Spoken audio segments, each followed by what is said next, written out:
দর্শক, ৭১-এর রাজনীতি ভুল ছিল, আর সেই ভুল থাকার কারণেই ২৪-এর রাজনীতি শুরু হয়েছে। ২৪-এর গোড়াপত্তন হয়েছে, ২৪-এর এই ঘটনাটা ঘটেছে। অর্থাৎ শেখ হাসিনা পতনের মেটিকুলাস ডিজাইন যেটা প্রফেসর ইউনূস বলেছিলেন, সেই ডিজাইনটা করা হয়েছে। ৭১-এর রাজনীতির সঙ্গে ২৪-কে তুলনামূলক চিত্রে আঁকা এবং এই তুলনা করা, ৭১-কে ছোট করা, ৭১-কে পরাজিত করার যে নগ্ন প্রয়াস এবং নগ্ন অধ্যত্ব বিগত সরকার একের পর এক দেখিয়ে গিয়েছিল, তার পরিণতিতে তারা কি করেছে সেগুলো আমরা দেখতে পাচ্ছি। প্রফেসর ইউনূস সরকারের অন্যতম উপদেষ্টা, মানে এনজিওগ্রাম সরকারের অন্যতম এনজিও উপদেষ্টা শারমিন মুর্শিদ, তিনি বলেছিলেন ৭১-এর রাজনীতি ভুল ছিল। তার এই অধ্যত্বের জবাব কোনো না কোনো দিন হয়তো এই জাতি তার কাছ থেকে চাইবে যে ৭১-এর রাজনীতি কিভাবে ভুল ছিল সেটা আপনি প্রমাণ করে দেন। ভুল রাজনীতি ৭১-এ আমরা করেছি কিংবা আমাদের পূর্বপুরুষরা করেছে, তারপরে সঠিক রাজনীতি তারা ২৪-এ করেছে। ২৪-এর ৮ আগস্ট তারা ক্ষমতায় এসেছে এবং পরবর্তী ১.৫ বছর এই দেশটাকে একেবারে বিক্রি করে দিয়েছে এবং মবের দেশ তৈরি করে এই দেশে জঙ্গিবাদ, মবতন্ত্র, হিংসার চাষাবাদ, এই ব্যাপারগুলো যেমন তৈরি করেছে, তেমনি অর্থনীতি ধ্বংস করেছে, সামাজিক শৃঙ্খলা ধ্বংস করেছে, আমাদের কালচারাল হেরিটেজ ধ্বংস করেছে। সব ধ্বংস করে বিদায় নিয়েছে ইউনূস সরকার। আজকে যখন বিদায় নিয়েছে তখন আমরা দেখছি যে ইউনূস সরকারের বেশিরভাগ উপদেষ্টারাই, একমাত্র আসিফ মাহমুদ সজীব ভুঁইয়া রাজনীতিতে ব্যস্ত, তাছাড়া প্রায় সব উপদেষ্টাই গৃহবন্দী হয়ে আছেন। কেউ সাধারণত জনসম্পৃক্ততা থাকে এরকম কোনো কর্মকাণ্ডে যান না। অনেকে বলেন তারা মবের ভয়ে হয়তো ঘর থেকে বেরোন না। যে মবকে তারা পৃষ্ঠপোষকতা দিয়ে গেছেন, সেই মবের ভয়েই তারা এখন গৃহবন্দী হয়ে আছেন। চলুন শারমিন মুর্শিদের এই কথার পরিপ্রেক্ষিতে ইউনূস সরকারের যে আমেরিকার সঙ্গে চুক্তির ভেতরের যে সকল তথ্য বেরিয়ে আসলো এখন, সেগুলোর একটু তুলনামূলক চিত্র এঁকে দেখি যে ভুল রাজনীতিতে আমরা কি পেয়েছিলাম আর তাদের এই সঠিক রাজনীতিতে আমরা কি পেলাম। থাকবেন পলিটিক্স টিভির নিয়মিত আয়োজনে।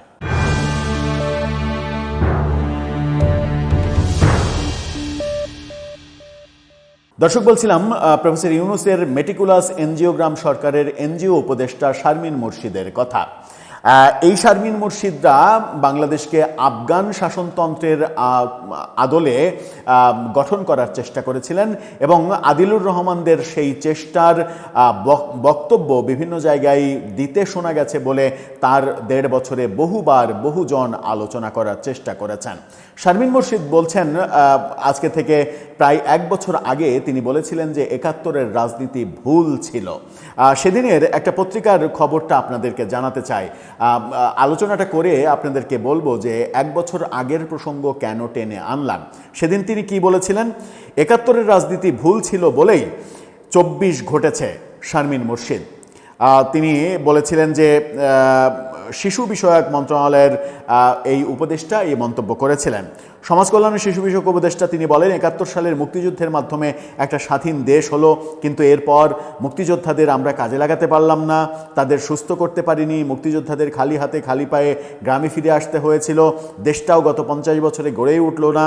গণতন্ত্র, সাম্য, সমাজতন্ত্র, ন্যায় বিচার সবই আড়ালে থেকে গেল। এই সব কথা তিনি বলেছেন।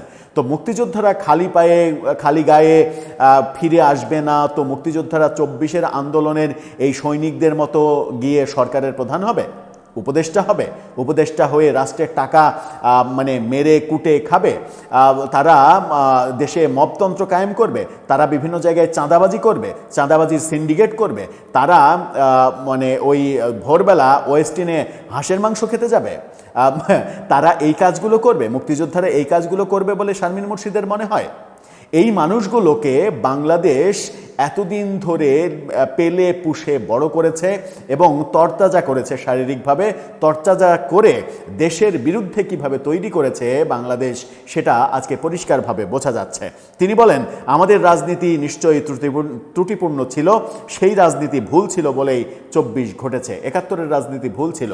এই ভুল আপনি কোনটাকে বলছেন? ৭১-এর মুক্তিযুদ্ধ ভুল ছিল? একাত্তরে বঙ্গবন্ধু মুক্তিযুদ্ধের ডাক দিয়ে ভুল করেছিলেন? একাত্তরে সারা বাংলাদেশের মানুষ মুক্তিযুদ্ধে ঝাঁপিয়ে পড়ে ভুল করেছিল, নাকি পাকিস্তানি হানাদার বাহিনী আমাদেরকে শায়েস্তা করে ঠিক করেছিল সেটা বলতে চাচ্ছেন? শারমিন মুর্শিদরা যখন বারবার বয়ান দেওয়ার চেষ্টা করেছেন একাত্তর বিরোধী, মুক্তিযুদ্ধ বিরোধী, তখন তার সরকারের আমলের ভয়াবহ চিত্র উঠে এসেছে কালের কণ্ঠের একটা রিপোর্টে। সেই ফটোকার্ডটা শুধুমাত্র একটা আংশিক বিষয় আপনাদেরকে তুলে ধরবো, তাহলেই বুঝতে পারবেন যে একাত্তরের রাজনীতিকে ভুল এবং একাত্তর ভুল ছিল এই বয়ান দেয়া পাকিস্তানপন্থী, রাজাকারের পৃষ্ঠপোষকরা যে বয়ান দিয়েছিল, সেই বয়ানের পরে তারা 24-এ এসে কি করেছে। এই ফটোকার্ডটা দেখুন, সেখানে বলা হচ্ছে রাষ্ট্রীয় সহায়তায় নিয়ন্ত্রণ, বাড়ছে নজরদারি। সেখানে বলা হচ্ছে যুক্তরাষ্ট্রের সঙ্গে চুক্তি অনুসারে বাংলাদেশ রাষ্ট্রায়ত্ত প্রতিষ্ঠানগুলোকে অবাণিজ্যিক সহায়তা বা অন্য কোনো ধরনের ভর্তুকি দিতে পারবে না। এমনকি দেশের ভেতরের সব ম্যানুফ্যাকচারিং প্রতিষ্ঠানে ভর্তুকি ও প্রণোদনার তথ্য যুক্তরাষ্ট্রকে জানাতে হবে। বাজারের প্রতিযোগিতাকে প্রভাবিত করে এমন ভর্তুকি বন্ধ করতে হবে। চুক্তি কার্যকর হওয়ার 6 মাসের মধ্যে বাংলাদেশকে বিশ্ব বাণিজ্য সংস্থায় সব ধরনের ভর্তুকির তথ্য জমা দিতে হবে। অর্থাৎ আমার দেশে আমি কোন সেক্টরকে ভর্তুকি দেব, সহায়তা করব কি করব না, তার জবাবদিহি যেমন আমেরিকার কাছে দিতে হবে, লিখিত সব ফিরিস্তি তার কাছে দিতে হবে, এবং এই ভর্তুকি যেন আমি না দিই তার জন্য আমি বাধ্য থাকব, সেই চুক্তি আমি করেছি।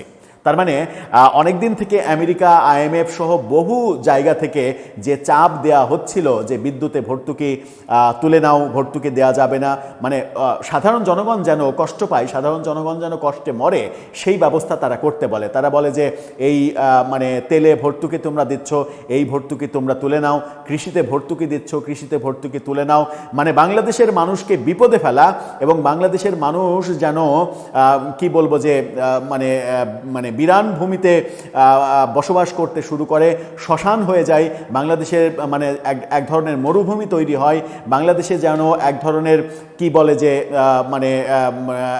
এক ধরনের খাদ্যে অস্থিরতা তৈরি হয়। মানে এই ব্যাপারগুলো নিশ্চিত করার জন্য যে বিদেশি চক্রান্ত, সেই বিদেশি চক্রান্তের সঙ্গে যারা হাত মেলায়নি তারাই আমেরিকার শত্রু হয়েছে। আর প্রফেসর ইউনূস আমেরিকার এজেন্ডা বাস্তবায়ন করেছেন, বাংলাদেশে এসে আমেরিকার সঙ্গে গোলামির চুক্তি করেছেন। করার পরে এই টাউট বাটপাররা বলছেন যে একাত্তরের রাজনীতি ভুল ছিল। দর্শক, আপনি কিভাবে এটাকে বিচার করবেন? যারা বলে একাত্তরের রাজনীতি ভুল ছিল, একাত্তর ভুল ছিল, যারা একাত্তরের প্রসঙ্গে রিসেট বাটন টেপার কথা বলে, রিসেট বাটন টিপে মুক্তিযুদ্ধের সমস্ত ইতিহাস মুছে দিতে চাই এই কারণেই যে মুক্তিযুদ্ধের সময় পাকিস্তানি বাহিনীর পক্ষে অবস্থান নেওয়া সেই আমেরিকার দাসত্ব যেন আমরা করতে পারি, সেই বন্দোবস্ত যেন তিনি নির্বিঘ্নে করতে পারেন, একটা দুর্ভিক্ষের দেশে যেন এই দেশটা পরিণত হয়, সেই বন্দোবস্ত যেন করতে পারেন, যেটা তিনি করে গেছেন। আর কিছুদিন থাকলে এই দেশটা যে বিরান মরুভূমিতে পরিণত করে ফেলতেন তিনি, এটা তো পরিষ্কার, কারণ তার তো কিছু যায় আসে না, তার সমস্ত কিছু তো বিদেশে। তিনি ইচ্ছা করলেই টুক করে অন্য দেশে চলে যেয়ে রাজার হালে থাকতে পারবেন। ক্ষুধার্ত অসহায় মানুষের যে জ্বালা, সেই জ্বালা তো তার বোঝার কথা নয়, কারণ গ্রামীণ ব্যাংকে ঋণ দেওয়ার নাম করে গরিব মানুষের গোয়াল থেকে গরু খুলে আনা কিংবা চালা থেকে টিন খুলে আনার বাণিজ্যই তো তিনি আজীবন করে গেছেন, এবং সেই বাণিজ্যকে সামাজিক ব্যবসা হিসেবে সংজ্ঞায়িত করে সরকারকে যেন ট্যাক্স দেওয়া না লাগে, তার বয়ান এবং তার সংজ্ঞা তিনি জাতিকে শেখানোর চেষ্টা করেছেন। দর্শক, আপনার মতামত এ ব্যাপারে জানিয়ে লিখতে পারেন আমাদের কমেন্ট বক্সে।